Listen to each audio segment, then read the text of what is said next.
Hi, am I on the air? Yep. Fuck. Thanks. I've been in the danger zone. He got a bath. Minus 5 stars.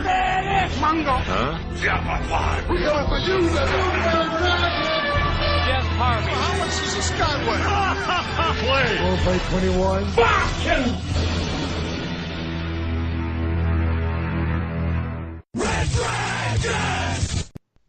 Well, what is going down, everybody? Welcome to the first Am I Still on the Air spoiler edition for summer movie season. Yes, it has come early this summer as we prepare to dive into the summer movie season of 2018. Typically speaking, summer movie season kicks off on the first May Friday, and that's where Avengers Infinity War was supposed to go pop off.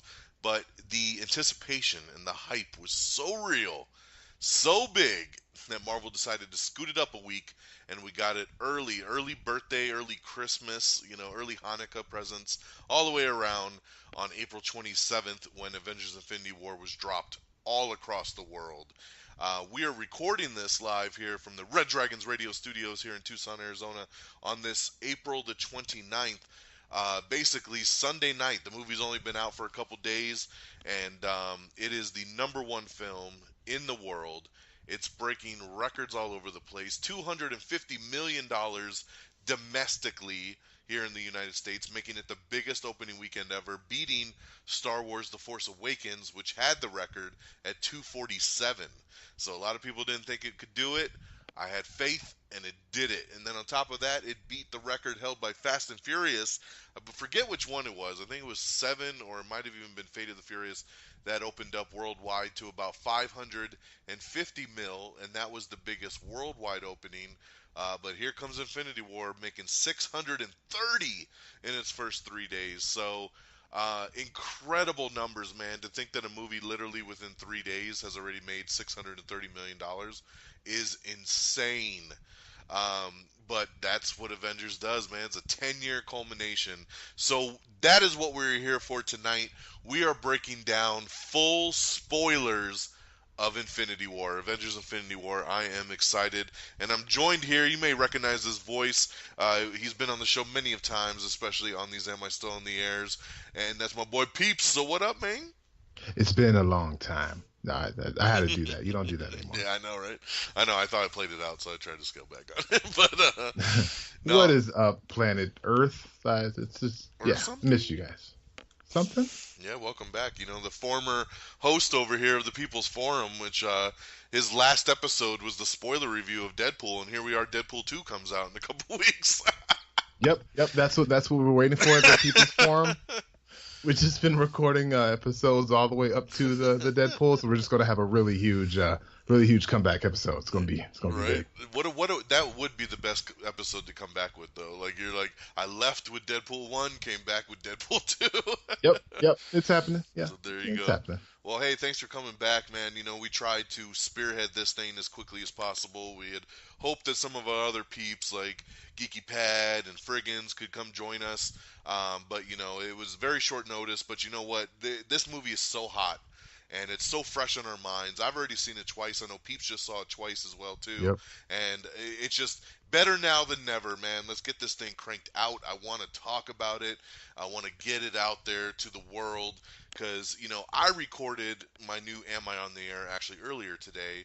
And man, what a pain in the ass it was to do it spoiler free. That must have been rough. It was rough, man. Basically all I could do was say it's a great movie, go see it. It's a great movie. There's a purple dude, and we're trying to get these gems, and go see it. 5 out of 5 stars. Right. So that was the spoiler free version. I had to get this spoiler one put together, man. It's been a minute. I was very disappointed, first of all, that we didn't get together for Black Panther. I know that was something we wanted to do pretty bad. Yeah. So let's take a minute and respect Black Panther and its achievements. I mean, basically, biggest superhero movie outside of the Avengers, making $1.3 billion at the box office. Who would have ever thunk it for Black Panther? I'm sorry, I never thunk it. I never assumed. No, I knew it was going to do big things, of but course, of course. not nowhere as close as that. Hell to the no. Yeah, insane, man. I mean, like, I remember when the opening box office was coming out, and I think Black Panther made about 205 opening weekend, and I remember thinking, like, early estimates were like, oh, it might hit 100, and I was like, dude, it's gonna get between 150 to 200. And then when it finished out at 205, my mind was just blown. For an opening weekend of a solo movie. I mean, you got to think, like, I mean, yeah, we had been introduced to him in Civil War, but it was his solo debut, and what a massive debut it was. The movie actually is still number 5 at the box office, which is nuts. I mean, it actually had dropped last week to about number 8, but with, I think, Infinity War coming out, a lot of people trying to do double showings, so they went back, they saw Black Panther again, and and basically brought it all the way back up to number 5. A movie that came out in February is number 5 at the box office. It's just nuts, man. But it just goes to show you how hot the MCU is right now, these properties, man. But yeah, so shout out Black Panther. A great movie that we all enjoyed, and basically leads us right into Infinity War. So basically, this is how the show's going to kind of run here tonight. Once again, I don't want to hear no shit. Spoilers, ladies and gentlemen. That's what this whole episode is about. We are going to talk about the movie, everything about the movie, so don't get mad when you're like, "What? I didn't know that." Shit happens in this film, and we need to talk about it. So, I mean, and if you've been on social media at this point, and you haven't seen it, you've probably already seen a few spoilers. So. Right? Yeah, that was the hard part, man. I mean, we saw it Friday night when it opened, and I was trying to stay off Twitter and Facebook as much as I could. Yeah. Almost got it ruined by a coworker, but I kind of felt where the text was going, and I jumped off real quick. And I thank God, because I reread the text today, and I was like, oh man, he would have fucked me up if I would have finished that text message. So it was an accident, but it happens. But you gotta be careful. But this is spoiler filled, so we're gonna talk about the movie. Basically, like I said, we're gonna jump into the things we loved, maybe the things we didn't like so much, and then of course we got to talk speculation. Remember, Avengers: Infinity War is basically a two-parter, and the next film is already shot. They filmed these things back to back. The next movie comes out literally in 1 year from now, the first May of 2019, first Friday of May 2019, and hopefully they'll scoot it up a week again, and we'll get it early. Oh yeah. But we got a year to wait. But the movie's done, and there's a lot of speculation of where we're going here. So, but let's talk Infinity War. Kind of the brief run through of the film. You get the gist by now. Basically, Thanos is here finally, right? He was teased in the after credit scene of the original Avengers film, and we've been waiting. We had all kind of assumed he was going to be the big bad for Avengers 2. And they skipped right over it. They went to Ultron, and they just kind of continued to tease it. And we saw him in Guardians of the Galaxy for a minute. They set after credit scene in Ultron after too. After credit scene, was it Ultron? Pretty sure maybe it was Ultron. Yeah, when he said, "I'll do it myself," and he grabbed the gauntlet. But it took him a long ass time, man. If that started after, all he got done from that after credit scene was blowing up the Nova Corps, I guess, to get the Purple Stone. So basically, we fast forward. This is the 19th film in the MCU, so we've had 10 years in the making. This all started in 2008 with the first Iron Man film. And basically all these films have laid eggs, they've planted seeds, all the way up to this movie here, and man, did it fucking pay off. This movie starts off literally right in the after credits scene from Thor Ragnarok. If you remember that, it basically, Thor and Loki are talking, and right outside their window, this massive ship pulls up, and it's Thanos' ship, and that's exactly where Infinity War jumps off, man, is literally the attack on the ship, on the Asgardian ship at this point. Thor and his Asgardians are attacked. Loki has to give up the Tesseract. The opening credit hasn't even opened yet. Heimdall gets killed. Loki gets killed. We don't know where the hell Valkyrie and Korg are, but hopefully they escaped. But basically, yeah, we haven't even really opened the movie yet, and we've already had two major deaths, which was just incredible. We see Hulk get into a fight. He gets his ass fucking kicked by Thanos, like kicked like you never expected. Like Thanos was just like Rocky Balboa up in there, just boom, boom, boom, boom, Yep. boom, boom, just Yep. punking him out, and basically punks out Hulk so much to where he's scared the rest of the movie, and we don't even see Hulk again in the entire film. So Yeah. craziness right there. I'm sure we'll get into that a little bit later. And Heimdall, right before he dies, his last like urge of power is to open up one more Bifrost and send Hulk on back to Earth. We finally get our opening credits, and then basically Thanos sends his Black Order to Earth to get the last two Infinity Stones that are on Earth. He's going to go get the Soul Stone, right?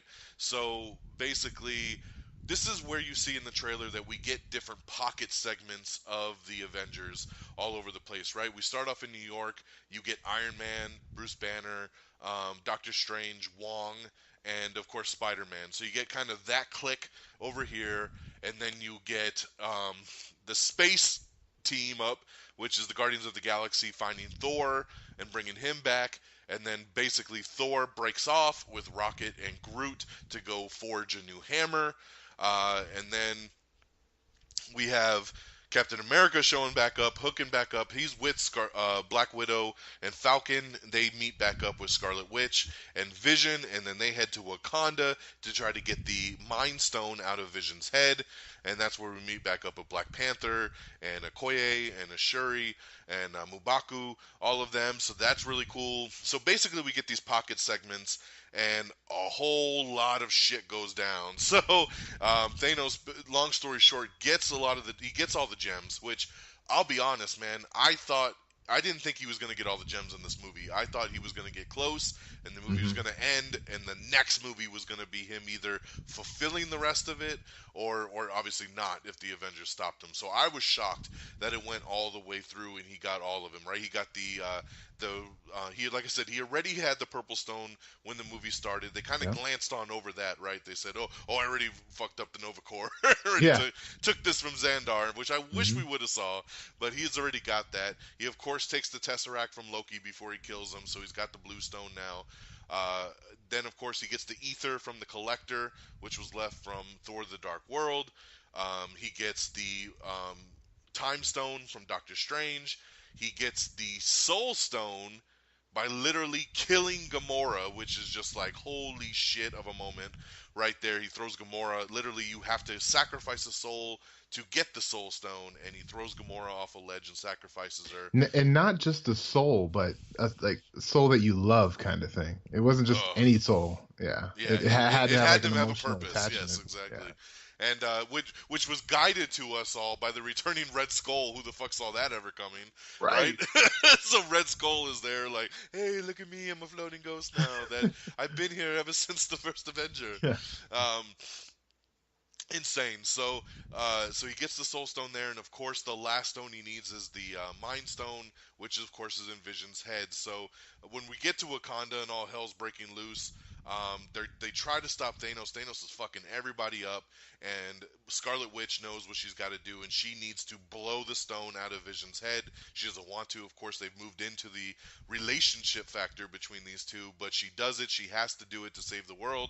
She blows the stone up, and I'm thinking at this point, like, cool. Like that's how they're going to stop it. He's not going to get all 6 stones. No way. I Yeah. did. I saw it coming a mile I didn't. away. You know what, man? I guess I was just so caught up in the moment.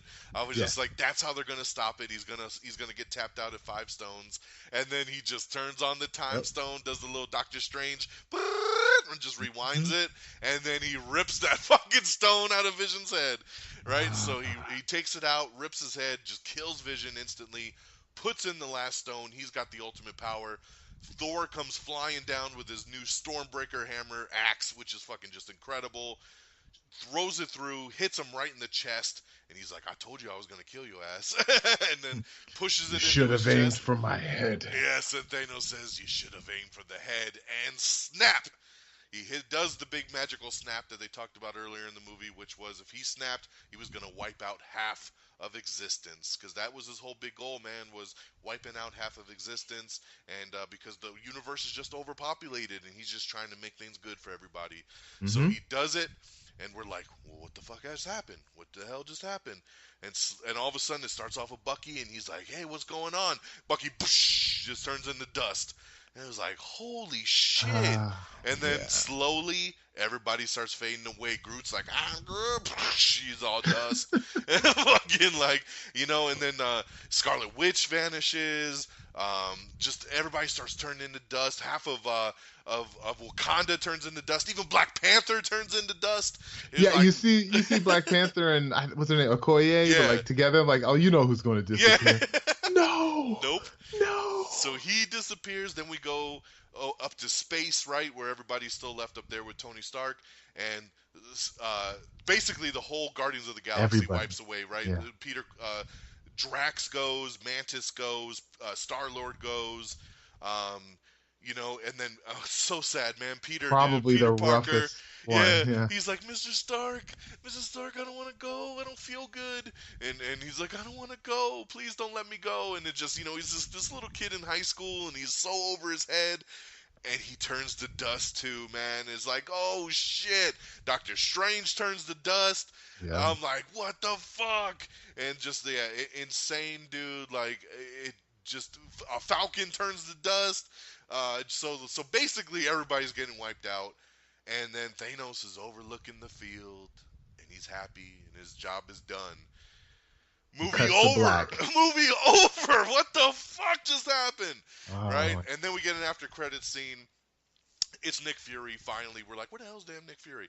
Nick Fury driving the car, he's with Maria Hill, and all of a sudden this car crashes in front of them. They go to look, no one's in it, right? Because they obviously turned to dust too. Everything's happening, people are fading away.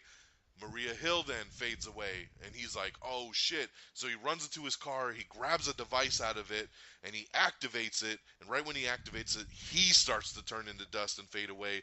Great line, he's like, and then he's so classic Sam Jackson, but he drops the device on the ground, and it's a pager, and the pager's saying sending, connected, and then it shows the Captain Marvel symbol. And that's our only after credit scene. There's only one. It's at the very, very end. Wow. Now, of course, we glanced over a lot of stuff. I didn't want to spend a lot of time going through the movie from A to Z. We'll get through a lot of that stuff, but basically that's what happens in this film. So let's talk about, obviously, the stuff we liked. Which for me is going to be a majority of 99% of everything. I'll be talking about the whole movie, yeah.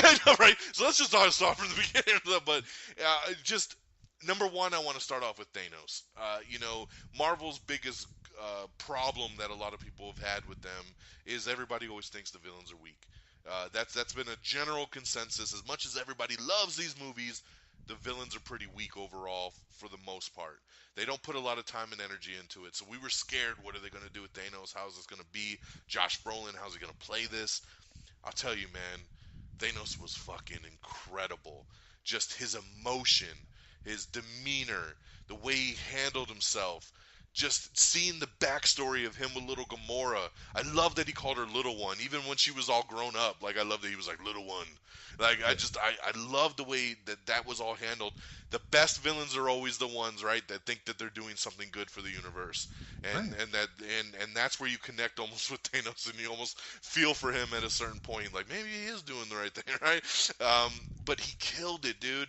Like, there's nothing more I could have wanted from fucking Thanos. I mean, from the very opening scene when he beats Hulk's ass, you're like, dude, this guy is unstoppable, right? And that makes me think of the other line too, when Thor tells Rocket, like, he's never fought me before, and Rocket's like, yeah, he has, and he's like, well, he's never fought me twice, which I thought was an awesome line. But just literally, so Thanos is one of my biggest wins out of this thing. Number two, it's just the sheer amazingness of the Russo brothers being able to take 18 films and literally almost characters from every single one of them and piece somewhat of a story together and give everyone their shine. Everybody had moments, some great moments. How do you bring all these things together. And I remember at first I was a little, I didn't, like when I saw the trailers and stuff, I was kind of like, oh man, I don't really like how certain people are kind of off in their own cliques and they're doing their own things. But I get kind of why they had to do it. And the cool thing about it, after you see the movie, is the really cool dynamic of getting to see these new characters interact with each other. Seeing Thor deal with Rocket. Thor and Rocket, dude. Like, Thor needs to be in Guardians of the Galaxy 3. I'm just saying that shit right now after seeing this movie. He's got to be in that film at some point, right? Him and Rocket are an amazing team, dude. If not, I want another Thor movie, and I want Rocket to be a big part of it. Like, Teenager Groot.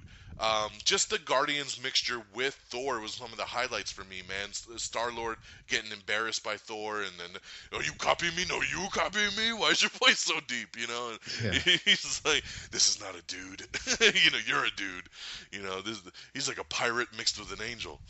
I'll say, dude, to kind of compliment what you're saying with all the introduction of all the different characters.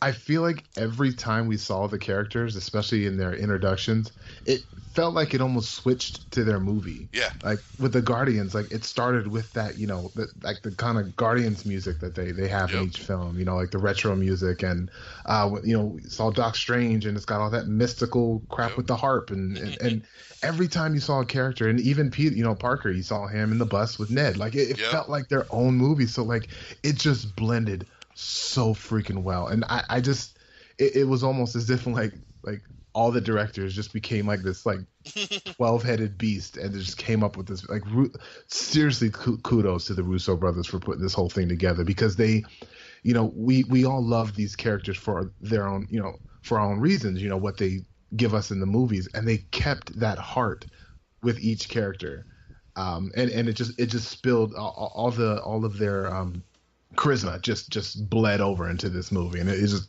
just very well put together, I must say. It is, and and that was an impossible task, man. What's one of the biggest things everybody beeps about when they start to make a new comic book movie and they're like on the second villain, right? They're like, there's too many people in this movie, and everybody freaks out and they're like, there's no way they're gonna.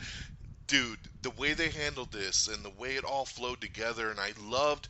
If you're invested in this movie and you've been invested in all these characters, the payoff is just so big, because you get to see all these little moments kind of come together. Just little things like Tony having the flip phone that Steve sent him in the FedEx envelope at the end of Civil War, and said and wrote him that note that said, hey, I know we're not talking and all, but if you ever need me for anything, I'm a phone call away, and gave him that little flip phone, right? And then he pulls that out. I forgot about that. I know. I heard a lot of people laugh when he pulled it out, because I think a lot of people just assume, like, why would Tony Stark have this flip phone?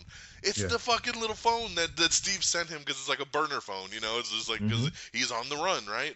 So, like, I love that he pulled that out, and I love that how Bruce was so disconnected, because remember, Bruce hasn't been around since Age of Ultron. So he's like, why don't you just call Steve? And Tony's like, you haven't been around for a minute. We need to catch up. Like the Avengers broke up, and he's like, broke up like the Beatles. Like it was just like I loved seeing his face as he's piecing this stuff together. And you get that moment when Bruce comes face to face with Black Widow for the first time. And he's like, hey Nat, and she's like, hey Bruce. And so that was really cool. They even say like, this is awkward. Yeah, Falcon, this is awkward.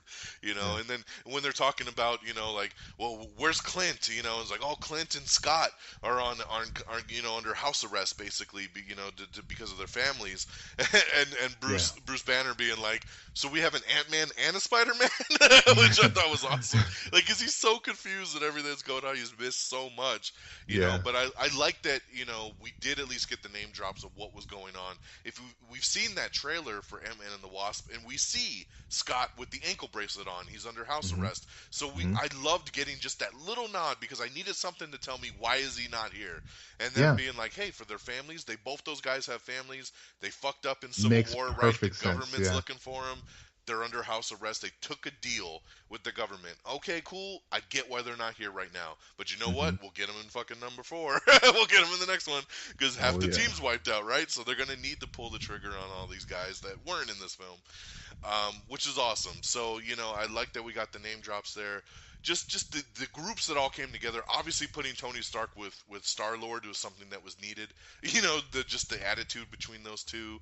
I love the whole scene of the Guardians and them coming together for the first time when they both are thinking that they're with Thanos, and Such a great Spider-Man with Mantis.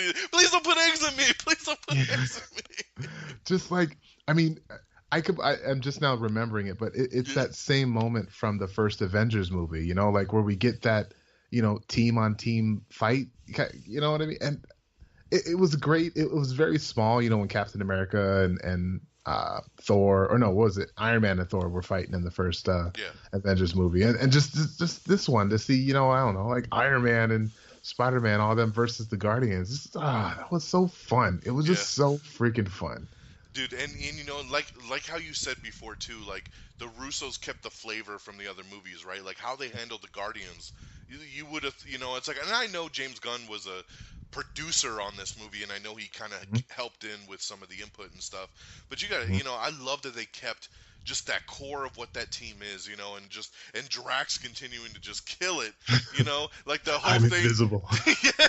How long have you been standing there? An hour. It's like, what the fuck, But the funniest one was when Guardians and them all came together, like we are just talking about in that scene, and he's like, "Where's Gamora?" And then Tony Stark's like, "Who's Gamora?" And then Drax is like, "Why Gamora?" He's like, "Go ahead and shoot him, Quill. I can take it." No, you can't take it. Yeah, Tony's about to blast his head off, and he's like, "Do it, I can take it." It's like, "No, you can't." And then Doctor Strange is like, "Yeah, no, you can't." Yeah, no, you can't. But I love the "Why Gamora?" that fucking three-way bounce of "Where's Gamora? Who's Gamora? I got one. Why's Gamora?" It just killed me, dude. That shit. I was like, "Who thought of that on paper?" That shit is so funny. Yeah, so I don't know. That was really good. I mean, I don't know how much of that would have been like improv and all that, but I would gather probably like a lot of most of the Guardians. I saw an interview with the Russos, and they said that so much is improv with those guys because they've been playing the characters for so long. They just kind of let them run and do their thing. They know where they need to go beat wise, so then you just get to go, and then see what comes out of it. But yeah, I mean, so you have all that.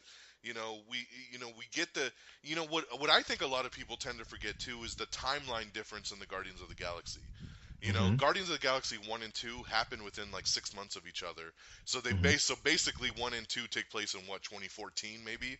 Yeah. So this is years later, because I know some people will be like, "Oh damn, because in this one you have Star-Lord and Gamora basically, I love you, they're making out, they're obviously a full-on couple," and you might be like, "Well, that's a big jump from where we were in the last movie," but you got to think this is years now they've been a team at this point, So Exactly. So that's a big deal to kind of keep in mind.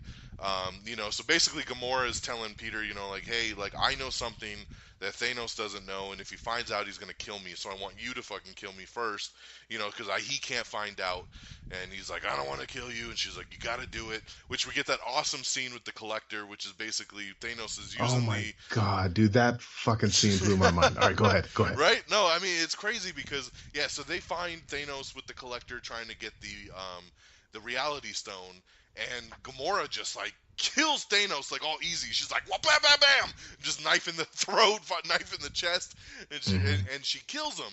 And then, but she's crying and she's so sad. And I remember my daughter was like, "Why is she crying?" And I'm like, "Because it's kind of like her dad, and she just killed him," trying to explain it.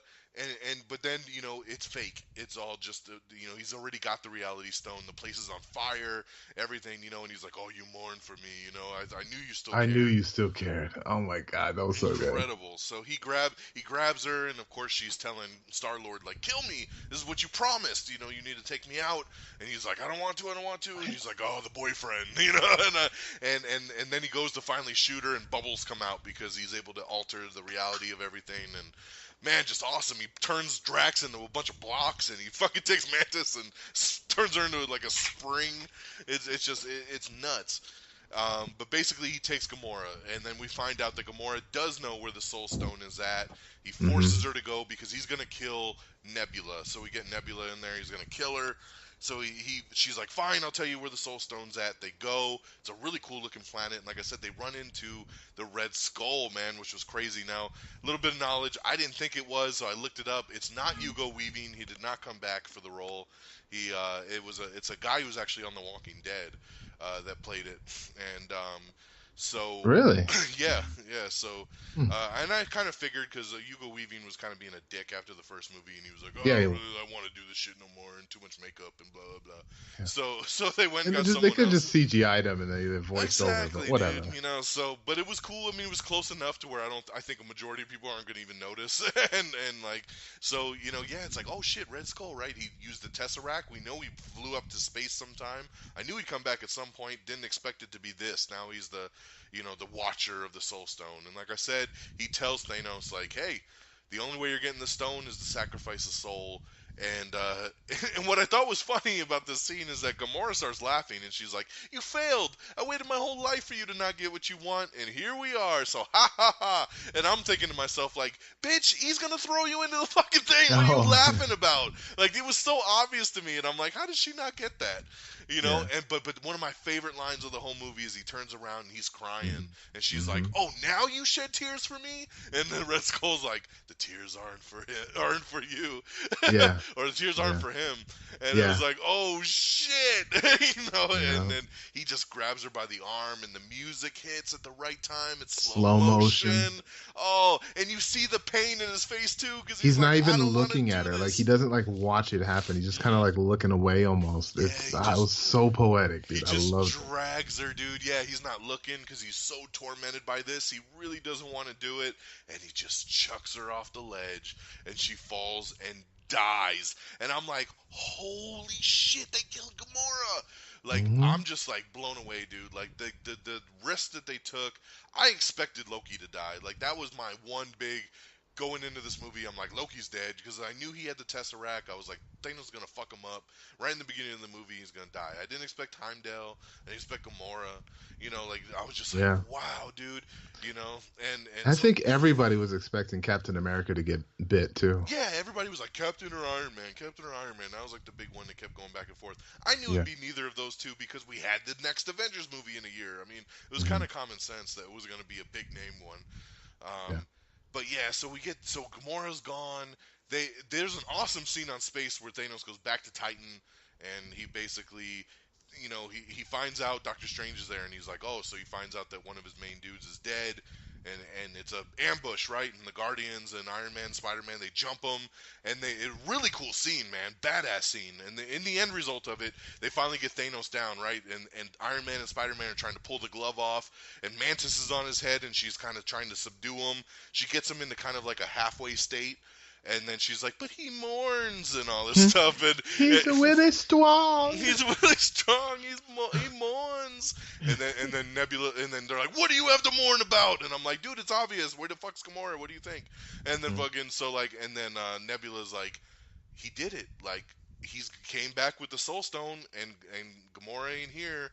He killed her. And then Star-Lord, of course, loses his shit. Really, the end result of this movie is because of Star-Lord. He fucked it all up. So, because they had it at this point. It's strange. You saw all those alternate endings. You couldn't saw one with Star-Lord fucking up and just strap him down with a laser beam. Right.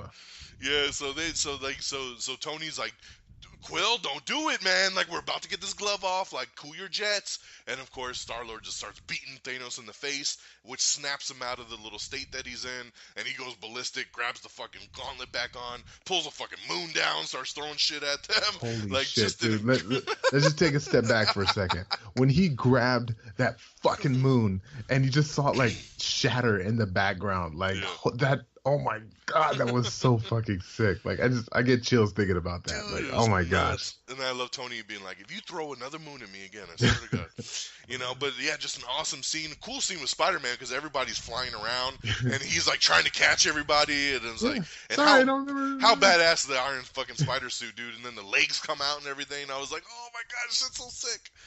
See, like, I guess I was trying to stay away from as much media, but I saw a fucking toy with the Iron Spider legs out, and I'm like, God damn it. Yeah, so, I did too.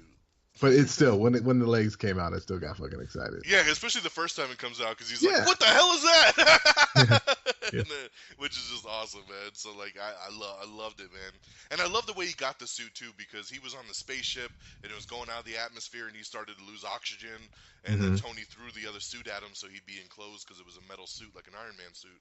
So that was a really cool way to kind of get him into it. But yeah, so just an awesome scene there. He ends up getting the time stone. He actually gets into a big fight with Iron Man and stabs him, and he's like getting ready to kill him. And Doctor Strange says, "No, save his life. I'll give you the stone." And he gives him the time stone. So yeah, I know we're talking about things we like and we're just telling the whole story again, but like literally, I don't know what else to say because this movie is just so fucking fantastic. I'm gonna let you go, man. Like the highlights that you have, like just from what stood out to you, especially after the second time, just being like those were the shit. So I don't know, anybody that knows me, outside of the podcasting world knows like I love Thanos. I've always loved Thanos.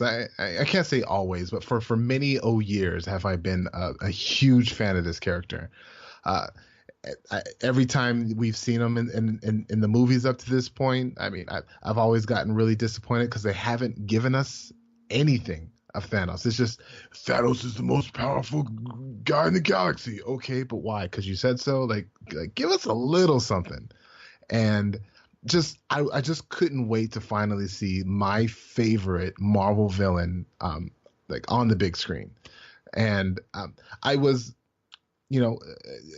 those that know the comics and those that probably heard us in the past, Thanos is his motives in the comics are very different than what they are now. And I'm talking about original Infinity Gauntlet Thanos. He's actually doing everything for love in his own weird, twisted way. And it's completely different than what's going on in this movie. But I honestly, if you're going to change, if you change a character, as long as it makes sense with the overall story, I'm completely okay with it. And in this case, I am completely okay with the way that they changed Thanos. I read a little synopsis of what Thanos' motives were, and I got a little salty just from reading it.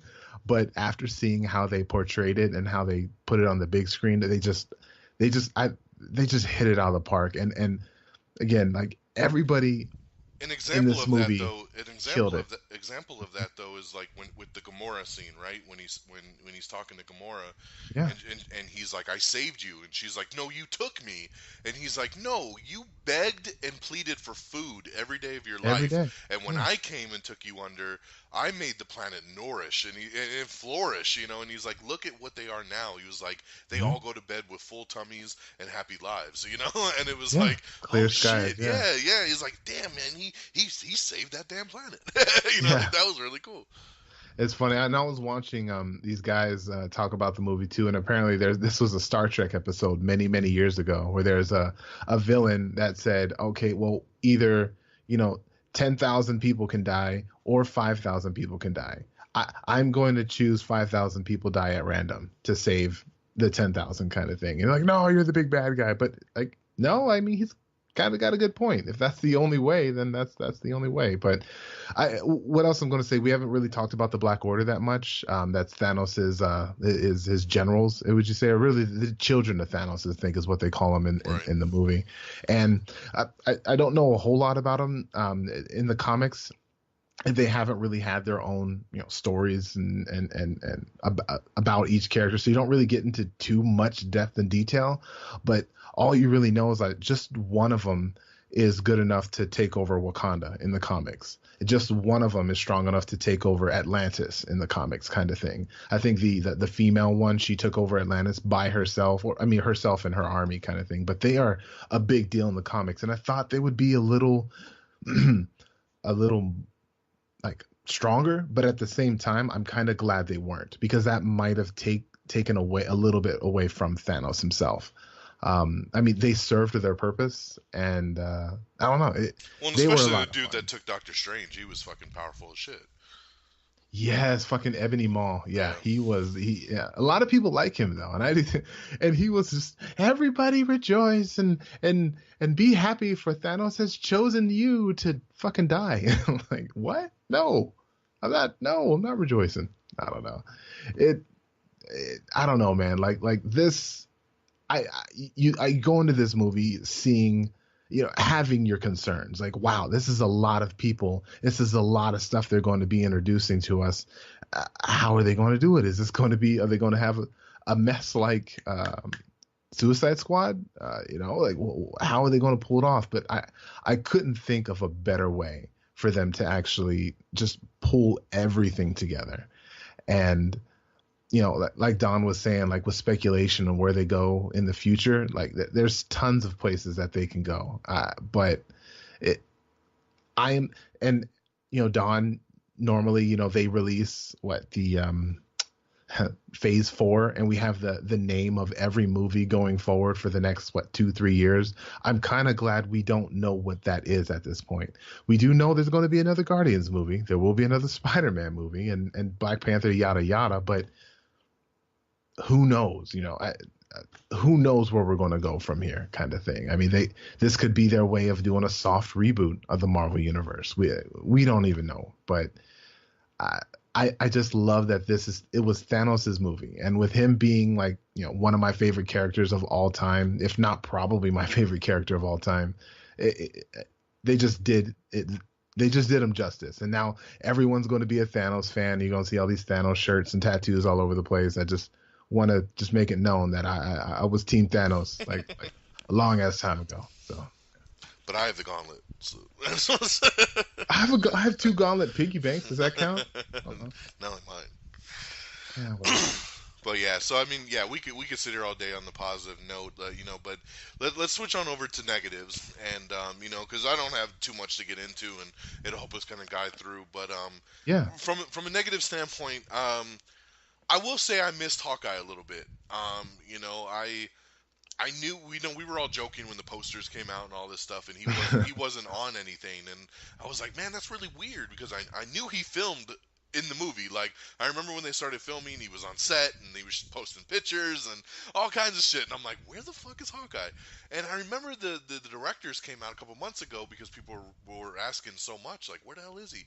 They said, hey, he's got a very important storyline, like there's a reason he's not in the marketing, but it'll all be explained, right? And right. I didn't expect him to have like any kind of big part in the movie, but I expected at some point we were going to cut to him, and if not in the after credit scene, that it was going to go to him and we were going to find out he was on some kind of side mission, he was trying to figure something else out. But we never got that. No. So that's a little bit of a, and then the only other thing, and this is nitpicking because, like I said, I think the Russos did an amazing job trying to handle this many characters. But the downside of it is that we didn't get enough of some of these characters. If you look at Captain America, for example, dude, like, I think he says 3 lines in the whole movie. Like okay. he honestly, like, tell me. I mean, do you see it? Like, I mean, like, he literally, like, says, like, one thing when he shows up to get Scarlet Witch and Vision. Then they go to Wakanda, and then he's like, "Can you fix it?" And then and then the only standout line is Groot going, "I'm Groot," and him going, "I'm Steve Rogers." Yeah. But he says one life should matter. I think that was the only other line I think he said. And then at the end, after everybody turns to dust, it zooms in on him, and he's like, "Oh my god." And like that's about like, but right. I don't know. I just feel like for a character that's as big as Cap, I mean, when we saw it together on Friday night in the IMAX, and when he popped up that first time, that theater went fucking ballistic. Yeah. Like they were, "Whoa!" Like when he showed up in that first scene, like I really feel he got punked out in this film. Now, obviously, I think he's gonna have a major role in the second one, but it just, that was kind of a bummer. It was just because we were split time so much. We didn't get a lot of him. We barely got any Black Panther, to be honest, too. We saw in the trailers so much took place in Wakanda, we just kind of assumed we were going to get all this Black Panther. And, like, we saw him put the mask on, like, once, and had that real quick fight scene with those monsters, and then he turns to dust. So, we've all back. We've all back. We've all back. Oh, yeah. Like, I mean, like, honestly, he doesn't do very much in there either. I mean, we get more Okoye than we do Black Panther in this film. It's just kind of nuts, man. So, like, but like I said, that's really nitpicking. I mean, I don't really fault them for this because they had so much to juggle. Right. But it's just kind of weird that we get like these really big characters, and then some of them just really got kind of shafted in this film. Yeah. So that's a little bit of a nitpick for me. Like I've already said, I wish they would have shown us what happened on Xandar. I would have liked to have seen even a real quick scene of just Thanos landing, like walking into the Nova Corps station and just like bitch slapping everybody and walking right into the safe and just pulling that stone out. Right. like even killing Glenn Close or whatever from the first Guardians movie. That would have been interesting just to see, just because I didn't like when it opens up and all of a sudden he's already got the purple stone, and Yeah. I wish they would have included Valkyrie and Korg, like I said, in that scene, even if it was like an eject pod or just something to show that they got off the ship. It's funny because they did kind of make like a verbal mention, like, oh, he destroyed half the ship. But I was like, it looked like everybody was fucking dead on that motherfucker. Like, I don't know who survived on the Asgardian ship. Yeah, I'm sure they got out like right before, like half of the ship split, and then Yeah, maybe, or they're gonna try to explain it away that Thor sent them along with Meek on a little side mission or something before the attack, so they weren't on the ship when they got attacked. Hulk. That would be a negative for me. I thought they wasted an opportunity. I get where they were going with it. Like, oh, Hulk's scared because he got his ass beat by Thanos, so he doesn't want to come out. But at the same token, it was kind of just silly every time he like tried to change, and then Hulk's like, no, and then like went back like in him. Like I thought for sure when he was in the Hulkbuster suit and he was getting his ass kicked at that one point, and they were jumping all over him, and he was like, "Now's the time. If there's ever been a time, now's the time, Hulk." I was like, No. okay, here it comes, and I thought he was gonna just burst out of the suit, as Hulk, and it never happened, and that was just kind of a bummer, man. But once again, I think this was all these things were really done on purpose to give us something in the next movie that we something to look forward to. You don't want to throw all their guns out in the beginning. Exactly. So as much as it kind of bugged me, I have to look forward a little bit because how now we're gonna have Hulk in the next film, a majority of it probably, and Hulk will probably get his payback on Thanos at some point, you know, and that's kind of the thing. Like I said, the funny thing is, I think a lot of people kind of miss this, is if you look at who's left after the dust settled, no pun intended, but it's literally it's too soon, dude. It's the original Avengers team. It literally is the original team. It's Black Widow, it's Iron Man, Thor, Cap, Hawkeye. Like maybe. I'm sure Hawkeye's available because I'm telling you, there's a reason he was left out of this one, so they can make him like a big gun in the next one. Okay. So it's kind of cool though that they kind of reverted back to the original team. Now, yes, we still have War Machine. Rocket is the only one left from the Guardians. Nebula is still around too with Tony up on the space planet. Shuri is around. I know you had made mention that maybe she'll take over the Black Panther in the next movie, which could be something cool. Okoye's still there. But yeah, everybody else is toast at this point. So, going back to negatives, I think those are just, if I have to nitpick into a negative, that's all I would really say is just kind of like, I feel like a lot of people got a little time shafted. I would have liked to have seen where the space, the Power Stone came from. Hawkeye. Ant-Man I can accept just because we're going to get his movie here in a couple months. So what kind of negatives stood out to you at all? I mean, again, we're just really reaching at this point. I mean, it's totally. like, I don't know. It's like saying, what's the worst thing you hate about water? I'm like, it's the best thing ever. I don't know. But, a lot of people like you, I've heard it also that they said they wanted to see Thanos take over Xandar. I don't know why, but I was completely okay with that, with not actually seeing it. Just, you saw the gauntlet, you saw the purple stone, and he was like, oh shit, he just fucked up the Nova Corps. But I mean, let's be honest, what did the Nova Corps really do to stop Thanos besides make a giant net and to try to prevent Thanos from I didn't getting need to see no big war. I just wanted to see him go in and kind of like fuck people up and take the stone. yeah, I don't know. I was okay with it. And also, a lot of folks are saying like they wanted to see all the the all of the Avengers fight Thanos like all at once. Like I think that's kind of what we're building up to. So I don't know, but, yeah. But like me personally, I really enjoyed things like Thanos fighting what's his name, the Hulk, because like I mean if you notice like whenever he used a stone, he would close his fist and the stone would glow. But he fucked up Hulk without a fucking stone. Like he just beat him to the point that he just didn't want to come out any. Like I don't know. Like Hulk is basically staying in his room at this point. He just doesn't want to come out and play anymore. And for Hulk, a rage machine to actually do that, I don't know. I know we're talking nitpicky, so I'll go with. Dude, Ronan didn't show up, and I was thinking. I was thinking Thanos would be like, yes, and my general that I'm bringing out of the stone to help me out, come forth, and it'd be Ronan. No, Ronan was a dick to him in Guardians. Why the fuck would he pull on him? He got a little slave, you know. It's like, hey, you gonna do what I say? Go get that stone from Earth or something. I don't know. Yeah, I don't know. Fanfare too. I mean, I think it would have been great to see Ronan, but no Ronan. Whatever. Exactly what you said. The whole thing with the Hulk. Being Hulk supposedly is like my favorite character, but like the MCU, I feel like has just been bitching him out for years. Like first with Hulk no speak, the only words Hulk say is puny god, and then, and then Thor Ragnarok. Don't get me started on Thor Ragnarok Hulk, but I don't know. It's just Thor Ragnarok Hulk was awesome. But you mean baby? Let's not get sidetracked. Toddler Hulk was not awesome. He was only 2 years old. You stupid. You tiny Avenger. It was awesome. Hulk like rage and fire. Like smoldering fire. I didn't really understand Thor's power in this movie. That's what I meant to say too. Like he went from like kind of struggling against Hulk to fucking taking on the full blast of a goddamn star and not even burning his hair. Like I guess he's just got strong hair in his clothes too. He was pretty charcoaled after that shit. Well, yeah, but he should be butt ass naked and bald. I don't know.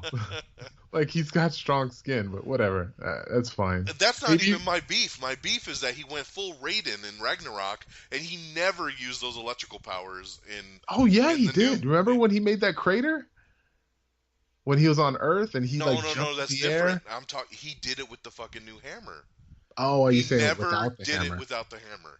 Remember, in Ragnarok they explained Odin was like the hammer was only like to help you manifest your power. You never needed it. What are you, the god of hammers? No, like you're the power. You're the god of thunder.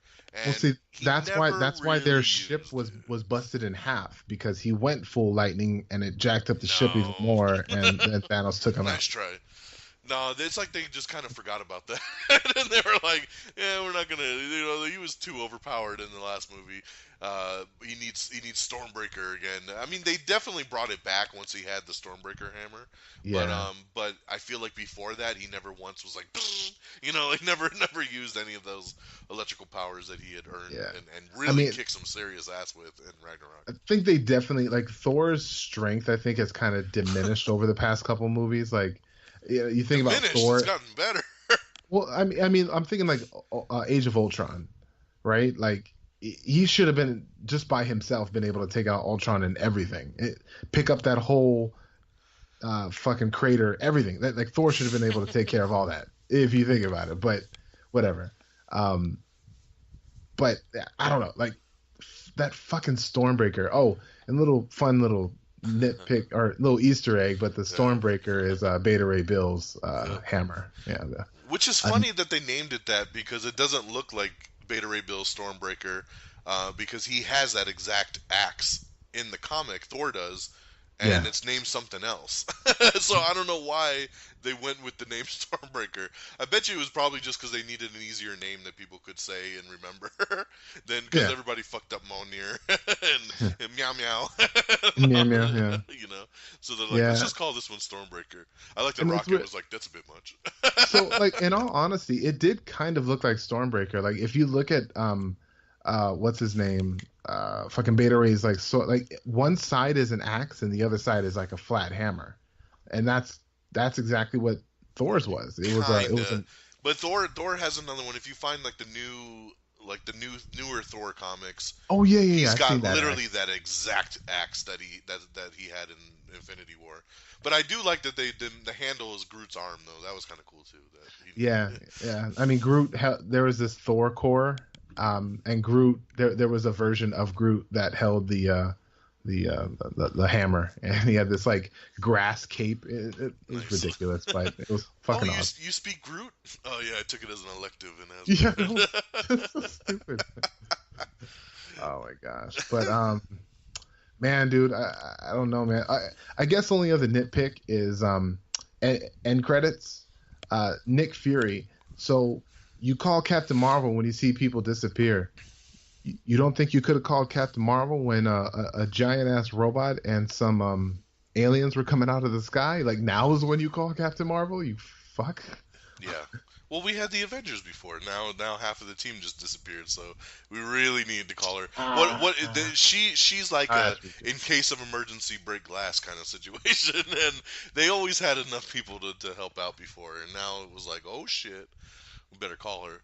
I know what you're saying. I mean, it does because it's like, oh, Battle of New York. You never thought to, when the sky opened and big worms started crawling out, and Yeah, buildings were coming down. You didn't think to call Captain Marvel at that point, but it is what it is. I mean, yeah, it's fine. Again, I'm just reaching here. Yeah, man. Other than that, I mean, I personally think that everybody had a really good moment. Captain America specifically, I mean, it was a very small 1 second moment, and I'm sure it won't really tie into anything, but when Thanos brought his fist down and he grabbed it, if you watch it, there's like a moment where Thanos is like, is this motherfucker actually holding? And then he just like, I think he activated the Power Stone at that point. But for Thanos to have to activate the Power Stone at that moment, I think it like says something, especially with it being for Captain America, just a human standing up to this God almost. Yeah, his face was great, man. He definitely sold it well. And, I thought we were talking negatives, though. Stop it. I know. Go back to positives. See, there's no negatives. So basically, long story short, there's not really any true negatives. Yeah, I don't even know how that happened. Sorry. Because you start thinking about all the cool parts again, and you're like, and then there was this part, and then there was that part, and then this shit was. We're all cool. gonna die. Yeah. I like that they retconned Thor's eye with Groot, with Rocket giving him the electronic eyeball. That was great. I like the two different colors. It is cool that they kind of keep it a little bit separate, but man, I bet you that's so much easier to deal with than having him wear a patch. He probably had too many moments on, recording where somebody threw him something and it just hit him in the face. Like, fucking depth perception. And I didn't notice the first time either. I mean, it was such a cool moment, but I didn't even notice it that when Thor, and that's what's cool about Stormbreaker is that it also creates the Bifrost Bridge. Yeah. So he comes beaming into Wakanda, which was a very big surprise for me because you don't see Thor in any of the marketing material in Wakanda. So they did a great job there hiding that. Yes. So when he shows up with Rocket and Groot, Rocket's on his shoulder when he pops up, which I thought was so awesome. I missed it the first time too, and somebody said that, so I paid attention the second time, and I was like, "That's awesome!" Yeah, Rocket's all on his shoulder, and then they come out, and just seeing everybody's face, and then Mark Ruffalo's like, "Oh, you guys are in trouble now," when he shows up, which I just thought was great because I love. Dude, Thor went from being just like, oh yeah, he's cool, to like, oh, I fucking love Thor now. Especially because I know you have different feelings on Ragnarok, but I loved Ragnarok. It was my favorite movie of last year, and I love what they did with Thor, and it just like amped up his worth to me. And in this movie, I thought he was the MVP as well too, and he crushes. And when he shows up in Wakanda, it's like, all y'all motherfuckers better watch out at this point. Yeah. He just starts swinging that new hammer, and he's blowing people up and shooting electricity, and just, I loved it, man. Like, that was such a moment right there. I loved even the quick moment of Winter Soldier picking up Rocket and spinning around with him while they shot. Like, that was really, really cool, and he's like, especially the moment how much right for the after gun? Yeah, how much for the gun? It's not for sale. How about the arm? I'm going to get that arm. I love how he just turned into this amputee collector. Yeah, dude, he just wants all these body parts. It's so hilarious. So just so many damn good fucking parts. All right, so let's get into speculation. So, like I said, in a year we get Avengers 4, whatever it's going to be called. I definitely think the Russos tried to swerve us because if you remember a couple years ago when they announced the Phase 3 lineup, it was originally called Infinity War Part 1 and Infinity War Part 2. And Mm-hmm. then before they started filming, they said, you know what, we kind of went through the script, we changed some stuff, and it's not really a two-parter movie now, so they're gonna be different names, and we're gonna hold out what the second one's called. And they changed it, and then everything I've read with the Russo brothers has said, like, yep, they're two totally separate movies, blah, blah, blah, blah, blah. I'm Yeah. sorry, but that was a cliffhanger like a motherfucker at Yep. the end of that movie, and I'm like, I would laugh if the next movie is Infinity War Part 2 and they just never changed it, but they did it on purpose to throw everybody off on how that ending was going to be, so you were like, oh shit, at the end, you know. Yeah. So it'll be interesting to see, because I even saw an interview with Kevin Feige where he's like, yeah, we kind of fucked up, it backfired in our face, because now there's all this anticipation of what the next movie is going to be called, and it's just going to be a letdown for a lot of people, because they made a big deal about it, and it's really not going to hold out. So I feel like they tried to do this swerve, like, it's not a two-parter, and it definitely is. But yeah, I mean, I think that just for a lot of people, they didn't want you going into it Right. feeling like this is just going to be half of a whole. Yeah. And we would have kind of expected an ending kind of like this with Yes. a title like Part 1. Exactly. So I am so glad they didn't do that. Me too, man. So And I fucking forgot. Like I knew we had this conversation, and I forgot it was originally part 1. Right, Yeah. but they did a good enough job selling me on, like, hey, we changed it because they're two different movies that go in different directions. I wasn't even sure Thanos was going to be in the second movie, you know, and of course after that end credit scene, it pops up and says Thanos will return, and you're like, oh God, fuck, so good. so that's awesome. I mean, you know, so here's the speculation. So you'll give your take, I'm gonna give my take. So I've been thinking about it. I've seen the movie twice. Here's what I think's gonna go down. So we have the original Avengers team, right? They're gonna assemble. They're gonna get Captain Marvel's help. She's gonna probably go find Tony and Nebula and bring them back to Earth. Number one, they held off, which was something I was looking for in Infinity War, but they're holding off for the payoff, and that's Tony and Steve Rogers getting back together for the first time since Civil War, right? Okay. Because that relationship is we still have not seen them together at this point, so Right. we're gonna get that reunited, you know, vibe there, which is gonna be cool to see them together for the first time. What's gonna be cool is we're gonna see the whole team together for the first time. You know, we're gonna get the Hulk payoff. We're going to get Captain Marvel, which is going to be incredible. Remember, the Captain Marvel movie comes out a couple months before the next Avengers film, so we get to set up her movie. Her movie does take place in the 90s, so it's a prequel. We'll see how that pager came to be. You know, we'll get kind of the layout of everything there. And obviously, she's been in space this whole time. So obviously, Hawkeye is going to come into play. Ant-Man will come into play. We're going to get, you know, those people that missed out on this movie will get a chance to play. That's why I think, you know, Hulk, they held off kind of on that aspect. Hulk will kind of get to be there. Obviously, Wasp as well, too. Now, what I'm curious about, number one, we get Ant-Man and the Wasp in a couple months. I have a feeling that at the end of that movie or in the after-credits scene, we might lose either Ant-Man or Wasp to the dust. Right. So I can see it going either direction. You know, so, you know, all of a sudden, we saved the day, and then Ant-Man just turns into dust. Yeah. Like, oh shit, and then it's Wasp that's helping out in Avengers 4. Either way, I think that's going to happen at some point in there, because now the movie will be out for a couple months. It won't be no big secret, and then we're going to see how that plays out there. Here's where I think it's going to go. So when we met Peter Dinklage's big dwarf character, we saw the mold for the gauntlet. Now remember, the gauntlet is fucked up at this point because he did the snap. So I think they're going to go back to him, get another copy of the gauntlet made, and they're going to all have to team up to go after Thanos again and get the stones back to put on this new gauntlet. And I think either Cap or Iron Man is going to be the one to put it on, and they're going to end up having to sacrifice themselves with a snap to bring back, to basically undo what Thanos did with his snap, and bring everybody back. But see, Thanos was able to handle that snap and handle that power, but you saw what it did to the gauntlet. It basically fried his arm, his whole arm. Yeah, exactly. I think if one of our heroes do it, they're dead. So they grab one stone and they just dissolve. Right. And I'm guessing it's probably going to be Tony if I have to make a bigger pick because it started with him. I feel like it has to kind of end with him, right? Yeah. It kind of goes full circle here. I think he'll put on the glove. I think he'll make the snap and he'll revert everything back. But I think they're going to be how this movie was Thanos going after the stones. The next movie is going to be them getting a new gauntlet and going after the stones to get the stones to reverse the snap. Now, as far as deaths go, I think everybody that died pre-snap is actually dead, and the only people that are coming back is the people that turned to dust. So that's my interpretation of it. Where I think Guardians can get away with it for Chapter 3 is the timeline difference that we talked about. If they go backwards again and they tell a story that happened before Infinity War, then there you go, you got Gamora back. So they could always do something like that. I just don't see how to really...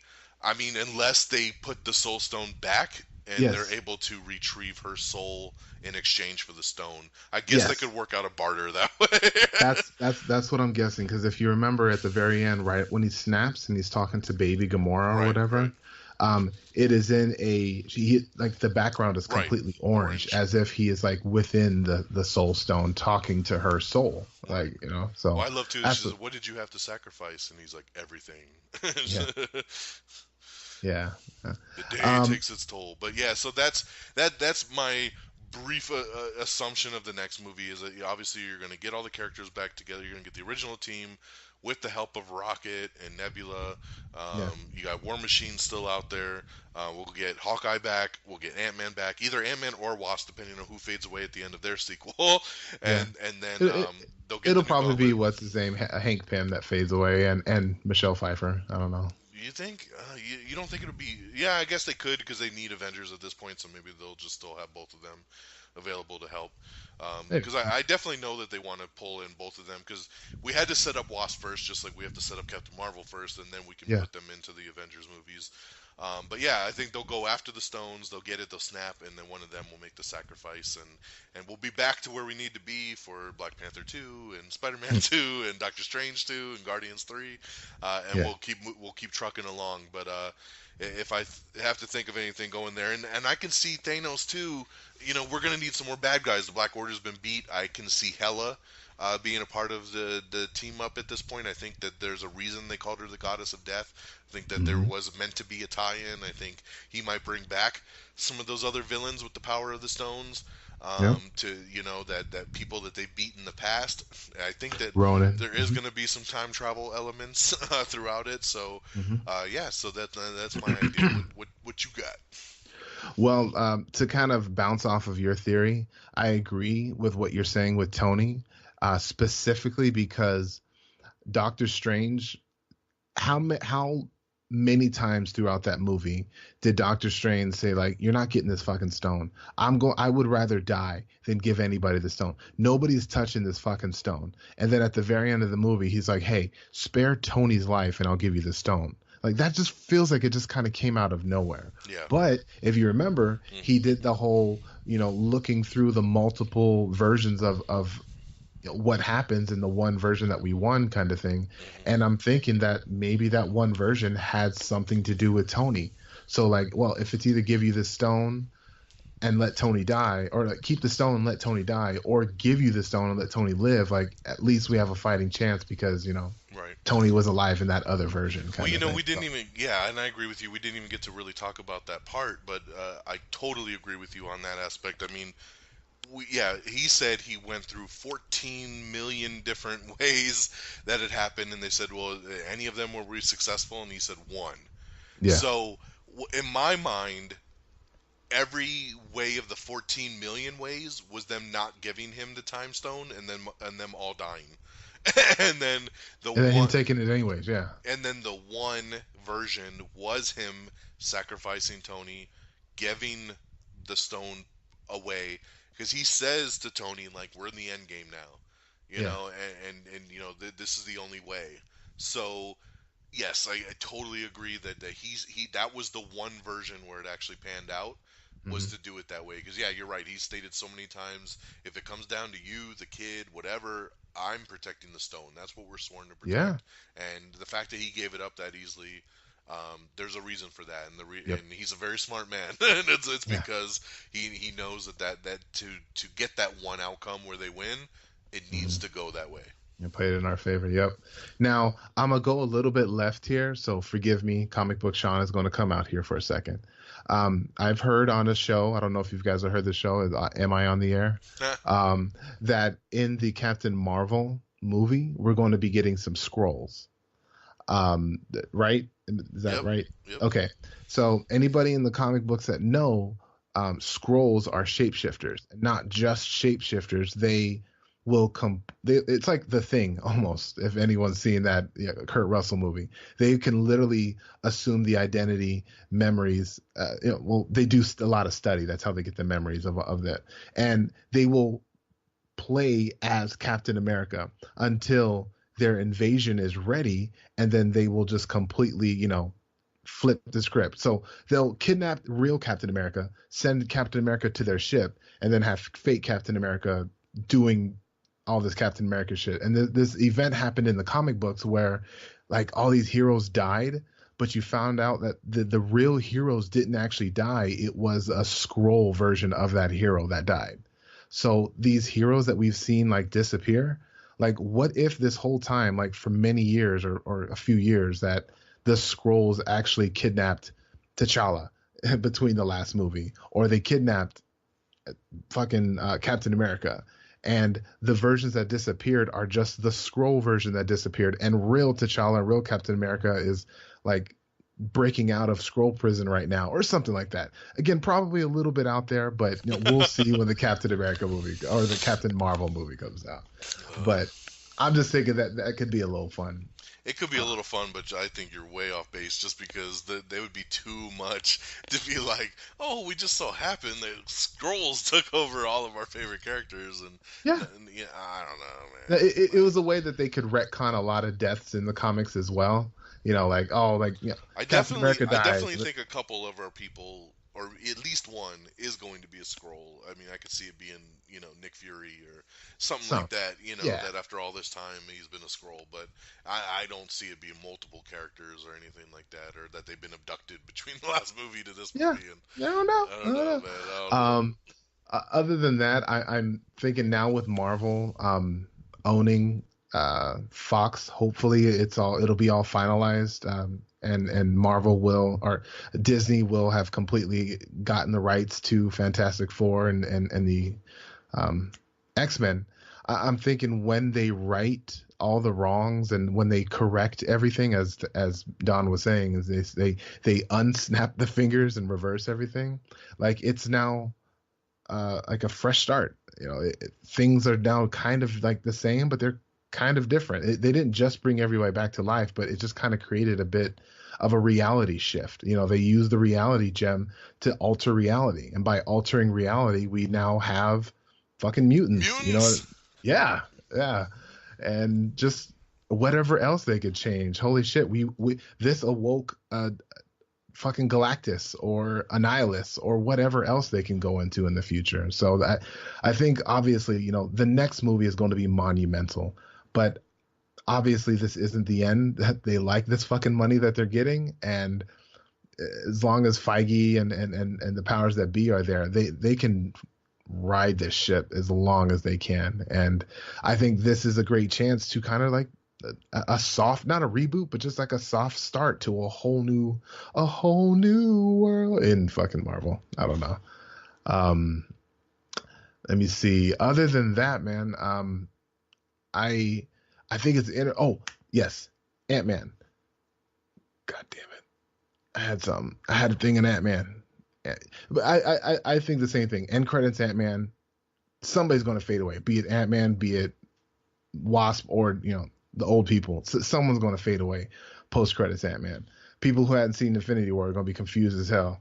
Right. That's why I think they'll keep it to an after credit scene, because I was thinking it would happen at the end of the movie, but because then you know where the timeline's at. But I think just in case somebody hasn't seen Infinity War, they're not super confused by the end of Ant-Man.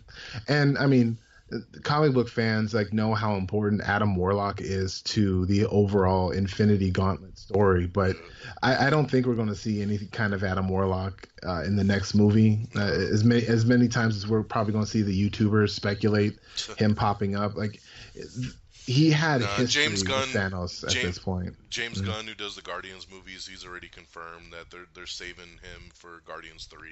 Okay. So I don't, unless there's a massive swerve somewhere that they've just been hidden and they cast it and filmed it already and none of us found out who it was. I'd be pretty shocked. I really don't see Warlock popping up in the next one. I know how important it is to the Infinity Gauntlet comic book, but yeah, I think they're really trying to save him and that character for the next Guardians movie. Yeah, I mean, as we've seen, I mean, these aren't copy and paste characters from the comics. Like, things have been altered several times to make it work with the continuity issues that they have with the licensing. So yeah, I'm right there. I agree. To think that Gamora may not be seen again is very disheartening. But those Game of Thrones fans out there, when a death of a major character happens and then we're like pissed off and we don't think that we would be able to move forward without that character, we can move forward without that character. Guardians can happen without Gamora. As much as we don't want it to happen, it can actually happen without Gamora. And it would be just as awesome and just as great without her. Like her death, the toll of her death, and actually what it does to the team. And it can have a major impact for the overall character growth of the Guardians kind of thing. So, but at the same, I don't want that to happen. Right. I want Gamora back. I want to know what James Gunn said when they were like, "Yeah, we're killing her off in Infinity War." What if they like, did? What? What if they didn't even say anything? Like, yeah, like he's in the audience and Yeah.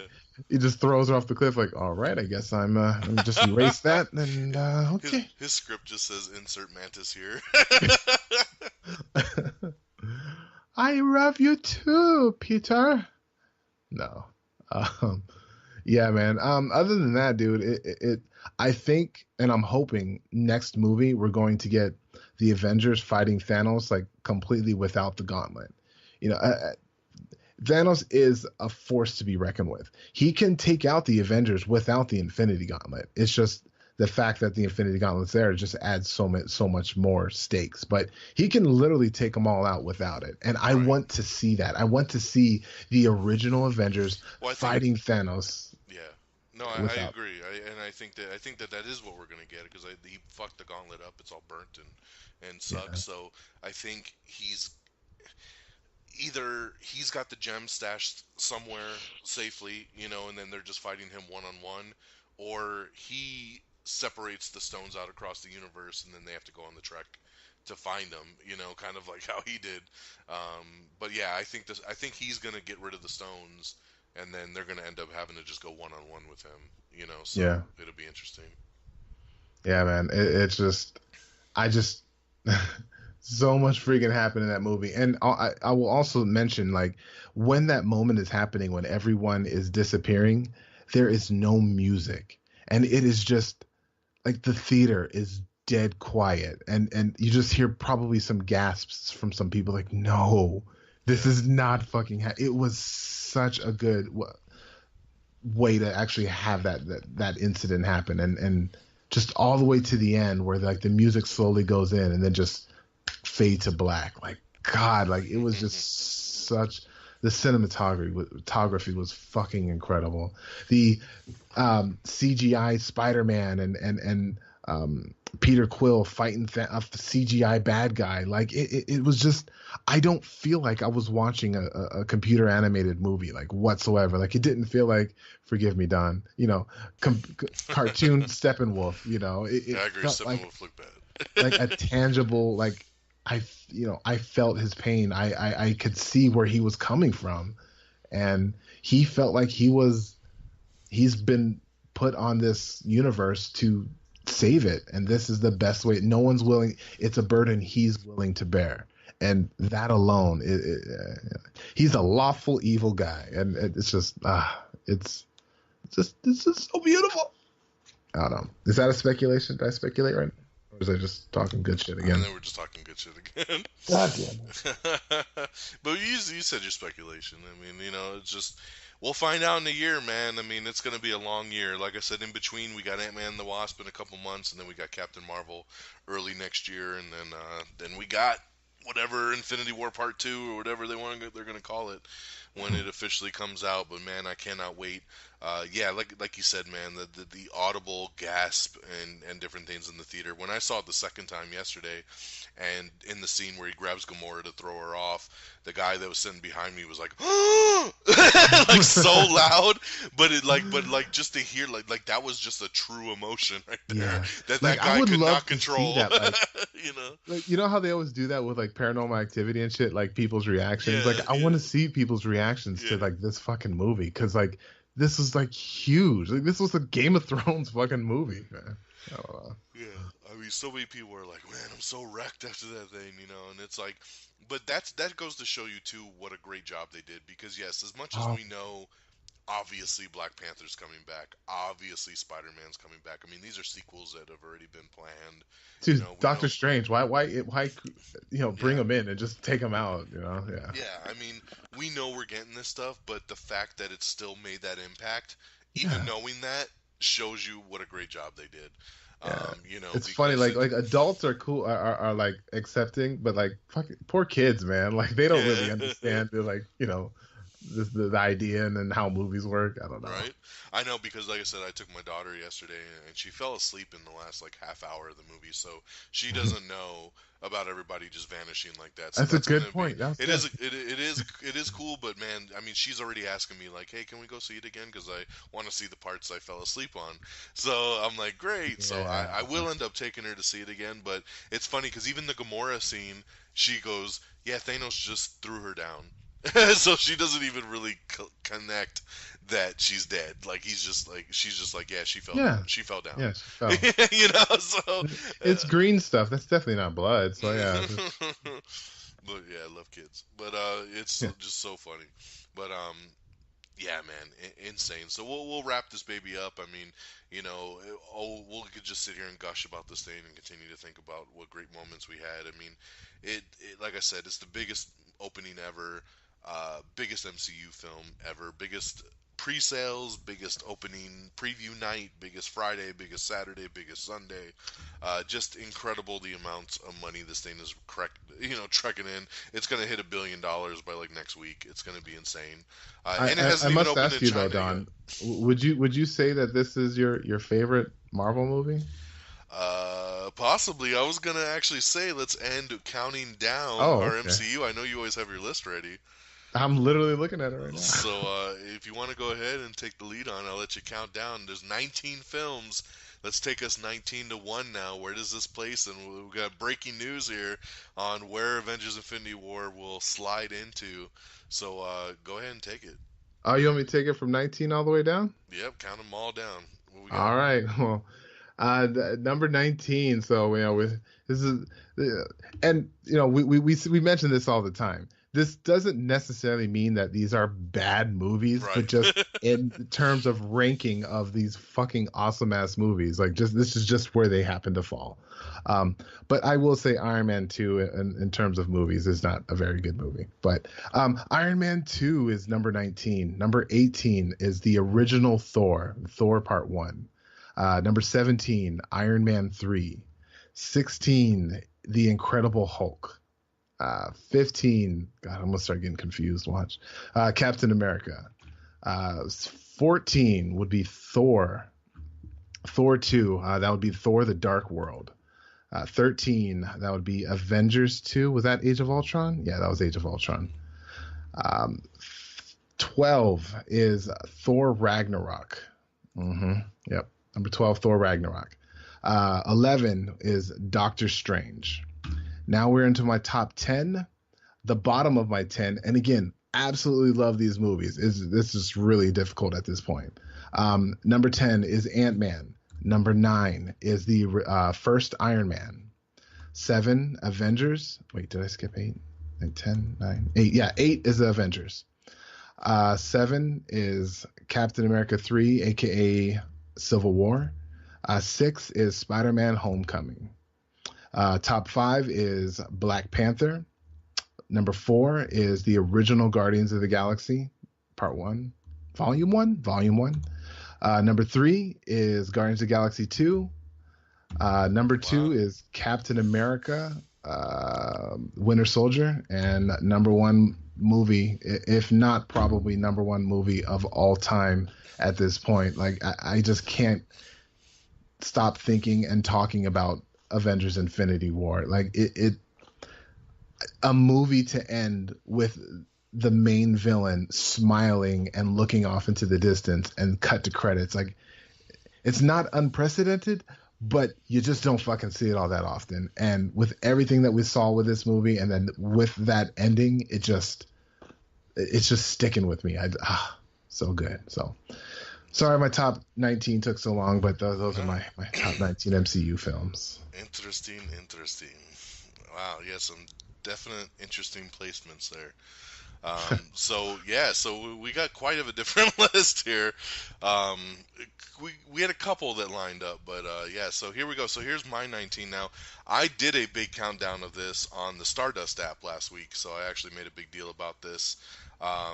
Leading up to Infinity War, every day I did 5 films, counting down the 18 films up into Infinity War. So I was able to place in Infinity War now, and we'll count down the 19. So coming in number 19, it is Captain America: The First Avengers. So okay, and I do want to say, just like Peeps already said, once again, I like all of these films. I really dig every single one. So just because it's at the end of the list doesn't mean it sucks. It just means I like other ones more. Iron Man 2 kind of sucks. I like Iron Man 2. So 19 is Captain America: The First Avenger. Number 18 is Iron Man 3. Number 17 is The Incredible Hulk. Number 16 is Iron Man 2. Number 15 is Thor: The Dark World. Number 14 is the original Thor. Number 13 is Doctor Strange. Number 12 is Ant-Man. Number 11 is Black Panther. Number 10 is Iron Man. Number 9, Guardians of the Galaxy Volume 2. Number 8, Spider-Man: Homecoming. Number 7, Thor: Ragnarok. Number 6, Captain America: The Winter Soldier. Number 5, Captain America: Civil War. Number 4, Guardians of the Galaxy. And I always have, and we've talked about this before, I always put the Avengers films on top for me. I might like individual films as much, or maybe even, it's hard to even explain, but the Avengers movies always seem to stand out on top for me, just because I love how we get these event films, and like there are these ensembles that bring everybody together, and it just puts them just a niche above what a solo movie could do. So at number 3, it's Avengers: Age of Ultron. Number 2 was my number 1, and that's the original Avengers film. And like Peeps, my new number 1 is Avengers: Infinity War. What can you say, man? I mean, literally those previous 18 films led us to Infinity War, and hell of a payoff 10 years later. So I don't see how it can't be the number 1 film of the MCU. Seriously. With everything it does. It is the MCU in one movie, right They there. bring it all together in one movie, for sure. Yep. So there you go. I know the only 2 we matched on was Guardians of the Galaxy at 4 and Avengers: Infinity War at 1. Yeah. But no, I mean, that's what's, always cool about these lists. And I do like that, regardless of where we place them, like we said, I mean, they're all good movies. It's just kind of how it falls. And even depending on how I wake up tomorrow, this list could be shuffled again. So, I always flip-flop Civil War with Winter Soldier. Like, I mean, those two can any day of the week get flipped around, and there's certain way, even Thor and Thor: The Dark World, I can flip around with a coin at a moment notice, so it's kind of like those bottom 4 always are locked in kind of in that way, and then everything else is just like, where do we place it? Yeah. So it's like a stock market. They're always just kind of like interchangeable. Yeah, it depends. Sometimes the stocks rise, sometimes they fall. Yep. But there you go, ladies and gentlemen. Hey, that's our Avengers: Infinity War spoiler review. It's been fun talking about this movie and getting to actually just to actually talk about it, because it's been pretty mum for the most part, you know, and then you're always trying to watch what you're saying to other people that haven't seen it yet and stuff. But it's been fun. You know, it's our first Am I Still in the Air? Avengers Infinity War spoiler review is out there, and thank you for tuning in and listening. I want to thank Peeps for joining me tonight and talking through the movie with me. Yep.